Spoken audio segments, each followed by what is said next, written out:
har qanaqangi ayolni o'rnini bosadigan ayol topishing mumkin, faqat mana shu bitta toifa ayoldan tashqari.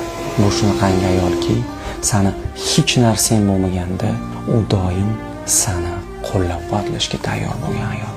Hali ishlaring yurishmagan, hali ko'zga ko'rinmagan, oddiy inson bo'lgan paytingda ham u seni o'zini qahramonidek ko'rishni boshlagan ayol. Yaqinlari seni tanqid qilganida seni yoningda olgan.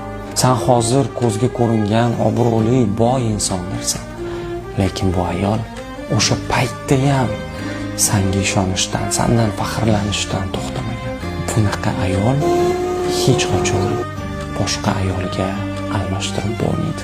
Hozir seni hayotingga kirib kelayotgan, qiziq tuyulgan yangi-yelpi ayollar hech qachon bu ayolni o'rnini bosa olmaydi.